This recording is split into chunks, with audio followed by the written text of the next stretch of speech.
नमस्कार, मैं अंशु कपूर हमारे इस चैनल में सारे दर्शकों का स्वागत करती हूँ। तो जैसे कि हम सब जानते हैं कि जो रामलला जी की प्रतिष्ठा का समारोह है, वो 22 जनवरी को अयोध्या में होने जा रहा है। तो उसी संबंध में आज हमारे साथ श्री कालिका धाम से आचार्य इंद्रदेव जी जुड़ चुके हैं। तो हम उनके साथ बातचीत करेंगे इस बारे में और उनसे पूछेंगे कि उनका इस बारे में क्या कहना है। तो जय माता दी पंडित जी। जय माता दी से सभी दर्शकों को जय माता दी, जय श्री राम। तो पंडित जी जैसे कि 22 जनवरी के बारे में जी, आपको भी पता है, तो आपको कैसा लग रहा है? कैसी एक्साइटमेंट है आपकी 22 जनवरी को लेकर? बिल्कुल, मुझे नहीं पूरे सनातनी भारत में या पूरे विश्व में जहाँ-जहाँ भी सनातनी रहते हैं या और अन्य भाईचारा है, जी, जो श्री राम जी को मर्यादा पुरुषोत्तम भगवान श्री राम को आदर्श मानते हैं, जी, उनके लिए बहुत बड़ी बात है और जी, बहुत खुशी का विषय है। उसी तरह मुझे भी बहुत ज़्यादा हर्ष है और बहुत खुशी है भगवान जी, की इस भव्य मंदिर और इसकी जो प्रतिष्ठा होने जा रही है इसको लेकर के। जी।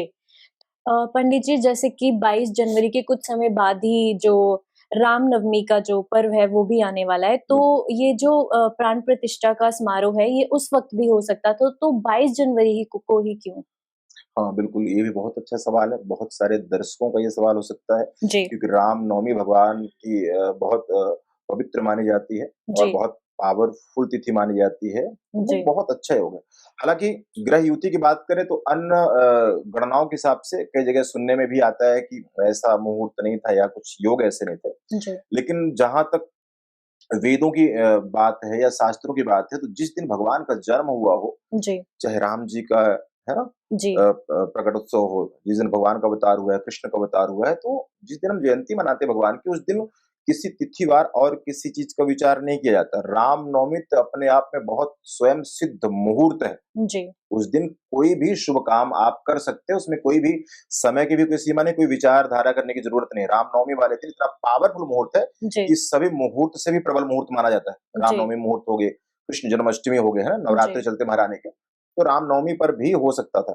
लेकिन ज्योतिषी गणना के हिसाब से अगर देखा जाए तो जो अब 22 जनवरी का जो ये ग्रहों का कॉम्बिनेशन है, जी, तो ये कुछ ज़्यादा बेहतर नज़र आ रहा है। जी, तो इसलिए रामनवमी पर भी हो सकता है, तो 22 जनवरी भी हो रहा है, तो ये भी बहुत अच्छा मुहूर्त है जी, और ये बहुत कारगर सिद्ध होगा। भगवान की प्रतिष्ठा इस मुहूर्त में करने के बाद मुझे लगता है पूरे विश्व का कल्याण होगा। जो भी राम भक्त हैं, जो राम को मानने वाले हैं, जो भी राम को भजने वाले हैं, जो जी, भी अयोध्या दर्शन करने जाएँगे भगवान के यहाँ, तो बहुत जल्दी भगवान भगवत कृपा उनको प्राप्त हुआ करेगी। जी। तो जैसे ये जो दिन है 22 जनवरी का, जितने भी राम भक्त हैं, उनके लिए एक बहुत बड़ा दिन है, जितने भी राम जी से प्यार करते हैं। तो इस दिन को हमें एक दिवाली की तरह बिल्कुल मनाना चाहिए और उस दिन जो कह रहे हैं कि घी के दिए भी हमें जलाने चाहिए। तो उस विषय में आप लोगों को कुछ मैसेज देना चाहते जी, हैं? बिल्कुल देना चाहते हैं क्योंकि ये खुशी का प्रतीक है, जी, उत्सुकता का प्रतीक है ना? विजय का भी प्रतीक है। जी, जिससे भगवान जब वनवास से वापस आए तो उस दिन दीप जला करके स्वागत किया गया था ना, दीपावली पर्व उत्सव मनाया जाता है। तो उसी तरह से लगभग 500 साल के लगभग हो गए जी, और एक उस भगवान का जहाँ जन्म स्थान कहा जाता है, जी, उस जगह के लिए कोशिश करते हुए, तो ये तो सनातनियों के लिए बहुत हर्ष, बहुत खुशी की बात है। उस जी, दिन प्रत्येक सनातनियों को भी और भी जो राम पर आस्था रखते हैं, जी, क्योंकि राम केवल सनातनियों के नहीं, मर्यादा पुरुषोत्तम भगवान सबके हैं, तो जी, सबको उस दिन दीप प्रज्वलित घर पे देसी घी का दीप प्रज्वलित करना चाहिए। इसके पीछे भी कारण है, जी, कभी वीडियो में बताएँगे कि घर पर दीप प्रज्वलित करने पर और किसी ऐसे अवसर पर करने से क्या महत्व होता है। तो उस दिन तो दीप प्रज्वलित करने का मतलब होता है कि आप अपने सारे घर की नेगेटिव ऊर्जाओं को समाप्त कर दें। उस जी, दिन भगवान की प्रसन्नता के लिए आप दीप प्रज्वलित करें, राम जी का चिंतन करें, तो आपके घर पर भी ऊर्जा और भगवान की असीम कृपा ज़रूर प्राप्त हो। जी। तो सबको करना चाहिए। तो पंडित जी आप 22 जनवरी के बारे में थोड़ा-सा बताएँ कि उस दिन मुहूर्त कैसा रहेगा?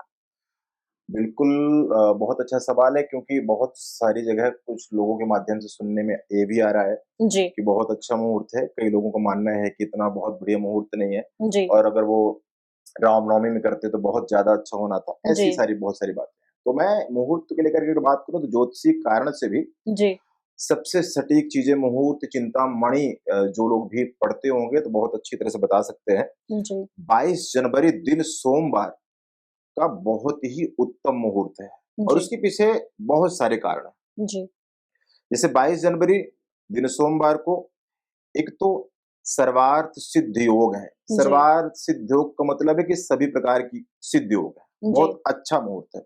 और दूसरा, अभिजीत काल में भगवान की राम जी की प्रतिष्ठा होने वाली है। जी, और तीसरा, इसीलिए सब लोग कहते हैं कि उस दिन दीप प्रज्वलित करना चाहिए, भगवान राम का सिमरन करना चाहिए, क्योंकि एक तो इतनी इतनी बड़ी बात हो रही है, भगवान का इतना जी, भव्य मंदिर बन रहा है जी, और जो संसार के मालिक है, उनका विशेष स्थान, विशेष प्रतिष्ठा होएगी। जी, तो एक तो सर्वार सिद्ध योग है, द्वादशी तिथि भी है, ये भी बहुत पवित्र और बहुत पावरफुल मानी जाती है। अभिजीत काल में भगवान की प्रतिष्ठा होने जा रही है, जी, बहुत अच्छा मुहूर्त है।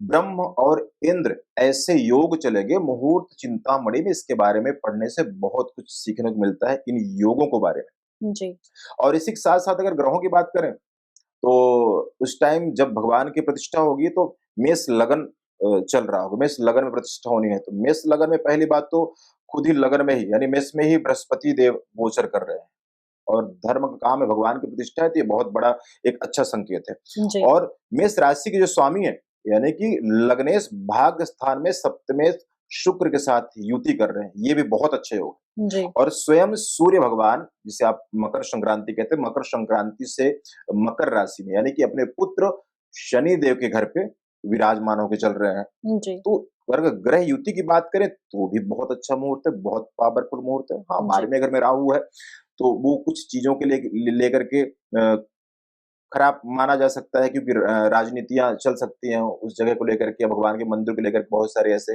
मुद्दे चलते रह सकते हैं। तो जी, ये अलग विषय है, लेकिन मुहूर्त ऑल ओवर बहुत सुंदर मुहूर्त है भगवान के जी। स्थापना वाले दिन। जैसे कि पंडित जी, काफ़ी लोगों का ये भी सवाल है कि अभी तक मंदिर का पूरा निर्माण नहीं हुआ, तो क्या ऐसे आधे-अधूरे निर्माण से जो मूर्ति है, वो मंदिर के अंदर रखी जा सकती है?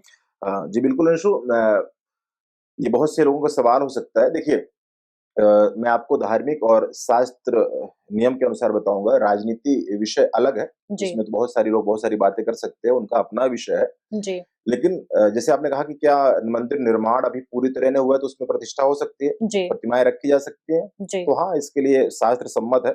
मंदिर अगर अभी पूरी तरह से कंप्लीट नहीं भी है, जी, लेकिन जहाँ भगवान का विग्रह, भगवान की मूर्ति स्थापना होके रखी जाएगी, उस जगह का निर्माण हो चुकी है, क्योंकि मंदिर बहुत विशाल है और सनातनियों को तो लगता है कितने वर्षों का इंतज़ार है, जैसे ही मंदिर में नींव रखा गया उनको तो लगता है कितना जल्दी भगवान की प्रतिष्ठा हो जाए। जी, तो ये तो और खुशी की बात है। मंदिर तो इतना विशाल है कि मंदिर निर्माण में भी थोड़ा वक़्त लग सकता है, जी, जितनी चीज़ें वहाँ बननी है भगवान के लिए। जी, लेकिन आपका जो सवाल है, तो वो बिल्कुल सही है और उसका मैं उत्तर यही देना चाहूँगा कि बिना मंदिर कंप्लीट हुए भी भगवान की प्रतिमा वहाँ पे रखी जा सकती है। ऐसे बहुत सारे मंदिर आपने देखे होंगे कि मंदिर बनना शुरू होता है, जी, लेंटर पड़ जाता है, फिर उसमें मूर्ति रख लेते हैं, जी। तो वहाँ पे पूजा अर्चना भी चलती रहती है और मंदिर का निर्माण भी बचा हुआ कार्य चलता रहता है। तो ये बिल्कुल उचित है, इसमें कोई अनुचित नहीं। जी, तो पंडित जी, आपने अयोध्या जाने का प्लान नहीं किया अभी तक, आप कब जाएँगे अयोध्या? बिल्कुल, मैं तो लगभग रोज़ ही सोचता हूँ जी, और ये जो ध्यान है, ये जो अंतरात्मा है, तो हर रोज़ ही अयोध्या जाती है, जी, क्योंकि भगवान राम हृदय पर है। लेकिन मैं बहुत जल्दी ही प्लान करने वाला हूँ, बहुत जल्दी कोशिश करने लगा हूँ कि अपने टीम के साथ मैं भगवान की उस पवित्र स्थली पर पहुँचूँ जी। और दर्शन करूँ और आप सबके लिए भी प्रार्थना करूँ। तो जैसे कि 22 जनवरी आ रही है, तो बहुत सारे जो हिंदू लोग हैं, उन्होंने कुछ ना कुछ प्लान कर रखा है कि हम ये करेंगे, वो करेंगे, है ना? कुछ ना कुछ सेलिब्रेशन के लिए। तो आपने श्री कालिका धाम में कुछ ऐसा फंक्शन करने के बारे में सोचा है उस दिन? जी बिल्कुल। कालिका धाम ज्योतिष में वैसे भी हर साप्ताहिक को कुछ न कुछ जैसे महाचंडी यज्ञ चलता है, तो जी, 22 जनवरी को राम जी के लिए यहाँ पर भगवान का संकीर्तन आयोजन होगा, जी, हवन यज्ञ किए जाएँगे और यथाशक्ति जो भी प्रसाद वितरण, लंगर भंडारा जो भी संभव हो सकेगा उनके आशीर्वाद से, जी, वो किया जाएगा। और धर्म ध्वज लगाए जा चुके हैं, झंडे लगाए जा चुके हैं, है जी, ना? बजरंगबली के जिसमें श्री राम नाम अंकित है, तो मुझे लगता है सबको लगाना चाहिए और ये कोई छोटी बात नहीं है और इसका ज्योतिषी कारण भी है।